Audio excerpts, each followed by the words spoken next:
Study IQ IAS, अब तैयारी हुई अफोर्डेबल। नमस्कार दोस्तों, जापान जो कि एक बहुत ही छोटा सा देश है पैसिफिक ओशन में, जिसके अंदर 4 मेन आइलैंड्स हैं, that is Hokkaido, Honshu, Shikoku और क्यूशु।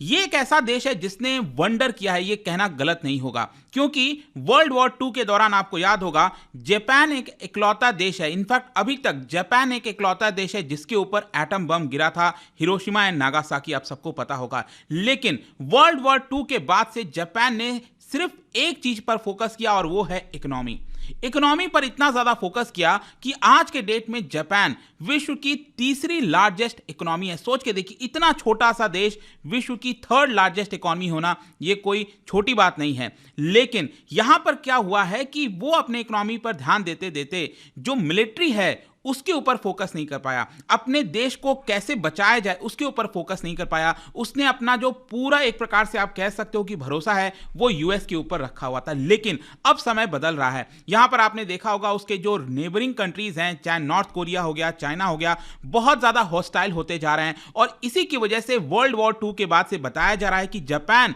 अपना सबसे बड़ा बिगेस्ट मिलिट्री बिल्डअप कर रहा है। तो यहां पर आप देख सकते हो, Japan approves major defence overhaul, warning of China threat. तो इसको डिटेल से समझेंगे कि एग्जैक्टली है क्या, जापान यहां पर क्या चेंजेस कर रहा है, क्या होगा इससे, काफी कुछ जानने को है। चलिए आगे बढ़ते हैं, लेकिन उसके पहले ध्यान रखिएगा दोस्तों, अगर आप यूपीएससी प्रीलिम्स देने वाले हैं अगले साल, दैट इज 28 मई 2023 को, तो आपके लिए एक बहुत ही अच्छा मौका है कि हमारा जो वन स्टॉप सोल्यूशन है सक्सेस इन प्रीलिम्स प्लस का पूरा प्रोग्राम, इसको आप अवेल कर सकते हैं। इसके अंदर आपको मिलेगा 200+ आवर्स ऑफ लाइव क्लासेस, जिसके माध्यम से जो स्टैटिक और करंट अफेयर्स का पूरा इंटीग्रेटेड स्टडी है वो कराया जाता है, सीसैट कराया जाएगा, कंसोलिडेटेड जो बुकलेट्स होते हैं वो आपके घर तक पहुंचाए जाएंगे। इसके अलावा all India open mock test भी दे सकते हैं। क्या आपको पता है कितने दाम में? सिर्फ 6000 में आपको ये पूरा कोर्स मिल जाएगा bye using the code Ankit live. हमारे वेबसाइट, ऐप पर या फिर कमेंट में इसका लिंक देख सकते हैं आप। इसके अलावा और अगर आपको ऑप्शनल की तैयारी करनी है, फुल फ्लेज जो पूरा यूपीएससी का तैयारी होता है, प्रीलिम्स मेंस, वो भी आप ले पाओगे।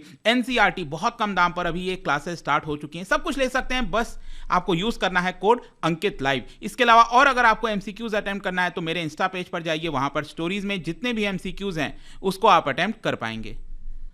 तो चलिए शुरुआत करते हैं और सबसे पहले देखते हैं एग्जैक्टली हो क्या रहा है। तो फ्राइडे को क्या हुआ है, जापान के अंदर जो सरकार है, जो गवर्नमेंट है उनकी कैबिनेट ने यहां पर अप्रूव कर दिया है मेजर डिफेंस पॉलिसी, जिसके तहत वो अपने स्पेंडिंग को बहुत ज्यादा करने वाले हैं डिफेंस के ऊपर, क्योंकि यहां पर जो चाइना का थ्रेट है वो सबसे बड़ा थ्रेट माना गया। It is the greatest strategic challenge over it to its security. जो चाइना है वो सबसे बड़ा थ्रेट है, और इसी की वजह से बताया जा रहा है कि वर्ल्ड वॉर 2 के बाद से जापान एक हिस्टोरिक चेंज करने जा रहा है अपने सेल्फ डिफेंस पॉलिसी में। क्योंकि यहां पर थोड़ा सा अगर मैं आपको बताऊं तो जो वर्ल्ड वॉर 2 हुआ था उसमें जापान पूरी तरह से टूट गया था, और कहीं ना कहीं वहां के जो लोग थे वो बहुत ज्यादा नाखुश थे, नाराज थे कि एग्जैक्टली हो क्या रहा है। और इसी की वजह से आप देखोगे तो जापान ने एक पैसिफिस्ट पॉलिसी जो है वो अपनाई थी। मतलब कि जापान कभी भी एग्रेसर नहीं बनेगा, अपने डिफेंस को बिल्डअप नहीं करेगा, यहां पर उसका पूरा फोकस जो है वो इकोनॉमी पर रहेगा। और जापान ने बेसिकली क्या किया, यहां पर शील्ड एंड डैगर की पॉलिसी अपनाई, जिसके तहत यहां पर जो अमेरिकन ट्रूप्स हैं, यूएसए के जो ट्रूप्स हैं,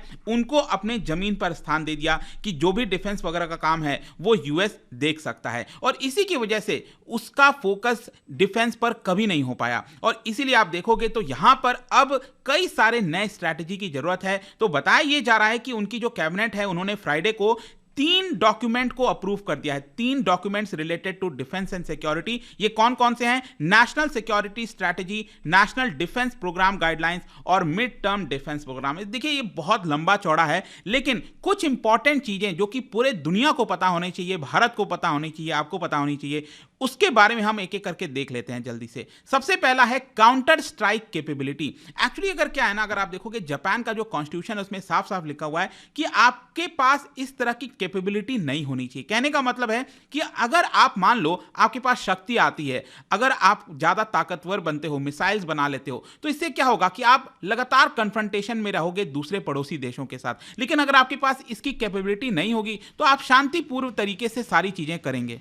लेकिन अब ये जो नेशनल सिक्योरिटी स्ट्रैटेजी लाई गई है जापान के द्वारा, बताया जा रहा है कि इसके अंदर सबसे बड़ा बदलाव यही होने वाला है, दैट इज काउंटर स्ट्राइक की कैपेबिलिटी। क्योंकि जापान का कहना है कि इसके बिना ये पॉसिबल नहीं है। जापान का ऐसा मानना है अगर उसका कोई भी देश जो है, मान लो पड़ोसी देश हो या फिर कोई भी देश हो, अगर ऐसा जापान को लगता है कि उसके ऊपर इन्वेजन होने वाला है, जापान को खतरा है, तो यहां पर उस खतरे को टाला जा सके इस काउंटर स्ट्राइक कैपेबिलिटी के माध्यम से, और अगले 10 साल तक जापान को कोई खतरा ना हो, इस तरह की कैपेबिलिटी एटलीस्ट जापान के पास होनी चाहिए। तो एक प्रकार से 1956 का जो पॉलिसी था जापान का चलते आ रहा था, उसको एक प्रकार से खत्म कर दिया है जापान की सरकार ने। क्योंकि जैसा मैंने बताया, जापान का अगर आप देखोगे, चाहे नॉर्थ कोरिया हो, चाइना हो, हर तरफ से यहां पर जापान को लगातार थ्रेट देखने को मिल रहा है। और जापान का ऐसा मानना है कि अभी उसके पास जो करंट में interceptor reliant missile defence system है, वो इनसफिशिएंट है इन सभी थ्रेट से।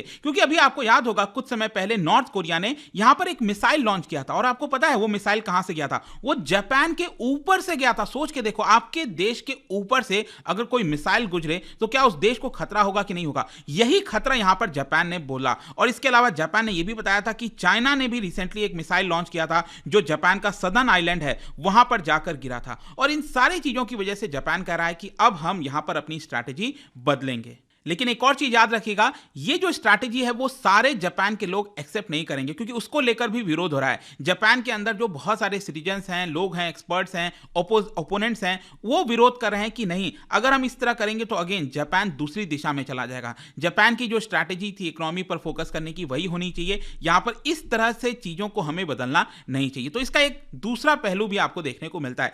फिर यहां पर नेक्स्ट आते हैं डिफेंस स्पेंडिंग को लेकर। देखिए, यहां पर एम यह है जापान का कि अगले 5 साल में 2027 आते आते जो जापान का एक्सपेंडिचर है वो दोगुना होने वाला है, डबल होने वाला है जितना अभी है। मतलब उसके जीडीपी का 2% जापान एक्सपेंडिचर करेगा, लगभग $320 बिलियन के आसपास। और इसकी वजह से जापान का हर साल का जो एनुअल बजट होता है वो $73 बिलियन पहुंच जाएगा डिफेंस के ऊपर। मतलब ये विश्व का 3rd सबसे बड़ा एक्सपेंडिचर होने वाला है डिफेंस के ऊपर। जैसे कि सबसे ज्यादा है यूनाइटेड स्टेट्स का, और उसके बाद चाइना का आता है, और ये 3rd बन जाएगा जापान। और यहां पर इसके अलावा जो एक और इंपॉर्टेंट चीज है वो ये है कि जापान डेवलप करने वाला है लॉन्ग रेंजेस मिसाइल।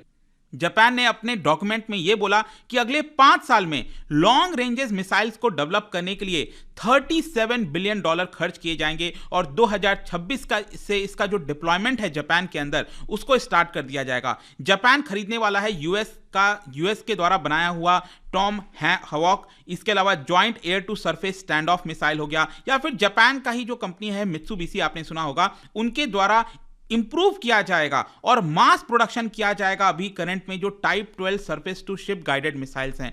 तो लॉन्ग रेंजेस मिसाइल के ऊपर बहुत सारे खर्च करने वाला है। इसके अलावा और भी कई सारे जो इक्विपमेंट हैं, आर्सेनल हैं, जैसे कि हाइपरसोनिक वेपन्स के बारे में, जैसे कि ये चाइना ने रिसेंटली इसकी टेस्टिंग की थी, हाइपरसोनिक हो गया, मल्टी रोल व्हीकल्स हो गए। मैं आपको एक और चीज बता दूं कि जापान के द्वारा ब्रिटेन और इटली के साथ मिलकर FX नाम का जो नेक्स्ट जनरेशन फाइटर जेट है वो डेवलप किया जा रहा है, और 2035 तक ये डिप्लॉयमेंट कर दिया जाएगा। तो ये कोशिश है जापान की कि वो इन लोगों के साथ और ज्यादा पार्टनरशिप करे। तो कहीं ना कहीं आपको साफ दिख रहा होगा कि जापान जो पहले नहीं करता था, अब उसको बड़े पैमाने पर डिफेंस से रिलेटेड चीजों को करने वाला है। और नेक्स्ट यहां पर जो एक बहुत इंपॉर्टेंट चीज जो कि आज के वर्ल्ड में, आज के दुनिया में 21st सेंचुरी में सबसे ज्यादा खतरनाक हो गया है, वो है आपका साइबर सिक्योरिटी। आप भले ही अपना डिफेंस स्पेंडिंग कितना कर दो, कुछ भी कर दो, लेकिन अगर आप साइबर सिक्योरिटी पर ध्यान नहीं दोगे तो जो एनिमी कंट्री है वो आपको तबाह कर सकता है। और इसीलिए जापान का कहना है कि हम यहां पर लगभग $58 बिलियन,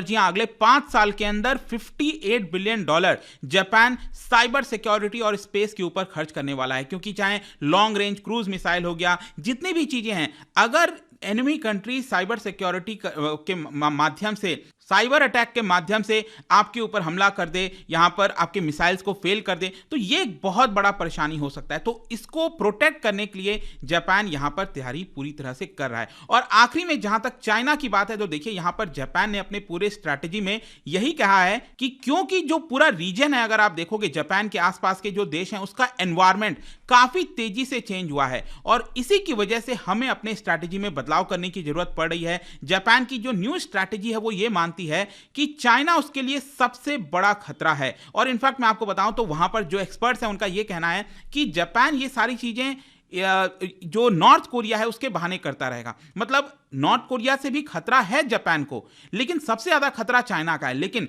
जापान अपने मिलिट्री को बिल्ड करने के लिए यह कहेगा कि क्योंकि हमें नॉर्थ कोरिया का खतरा है इसलिए हम अपने आप को बिल्ड कर रहे हैं और बिल्ड कर रहे हैं। लेकिन एक्चुअल जो एम है जापान का वो ये है कि कैसे चाइना से वो प्रोटेक्ट हो सके। चाइना कल के डेट में एक बहुत बड़ा खतरा जापान के लिए साबित हो सकता है। तो फाइनली कंक्लूजन क्या निकलता है? देखो, जापान का यह कहना है, जापान की सरकार का कहना है कि जो हमारा पैसिफिस्ट प्रिंसिपल था वो हाई स्टैंडर्ड का था, अभी भी हम उसको बरकरार रखेंगे। ऐसा नहीं है कि हम उसको खत्म कर रहे हैं, लेकिन जैसे कि कुछ इंपॉर्टेंट चीजें हैं, जैसे कि पहले वो टेक्नोलॉजी ट्रांसफर नहीं करते थे, जो डिफेंस से रिलेटेड इक्विपमेंट है उसका ट्रांसफर नहीं करते थे, उन सब में वो अब रिलैक्सेशन करने लग जाएंगे। लेकिन जैसा मैंने बताया, जापान के अंदर बहुत सारे जो लोग हैं वो इसका विरोध भी कर रहे हैं। तो लेट्स सी यहां पर क्या होता है। बट आई होप कि इस वीडियो के माध्यम से बहुत सारी चीजें आपको यहां पर पता चली होंगी। और जाने से पहले एक इंटरेस्टिंग क्वेश्चन ज्योग्राफी से related, which of the following water bodies lies in the west of Japan? Japan के वेस्टर्न साइड में कौन सी वाटर बॉडी है आपको बताना है। और इसका राइट आंसर आप सबको पता है, मेरे इंस्टाग्राम पर तो मिलेगा ही।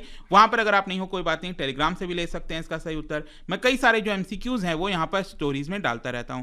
बाकी अगर आपको पीडीएफ चाहिए तो टेलीग्राम पर आइए, अलग अलग सोशल मीडिया पर आप जुड़ पाओगे। और जैसा मैंने बताया, यूपीएससी की तैयारी कर रहे हैं दोस्तों, प्रीलिम्स देने वाले हैं, this is the best course for you, क्योंकि ये क्लासेस स्टार्ट हो रही हैं बस 2 दिन के बाद 19 दिसंबर से। तो जल्दी से इसको ज्वाइन कर सकते हैं by using the code Ankit live. I hope कि वीडियो आपको पसंद आया होगा। मिलता हूं आपसे next time. Till then, thank you very much, see you soon. Study IQ IAS, अब तैयारी हुई अफोर्डेबल।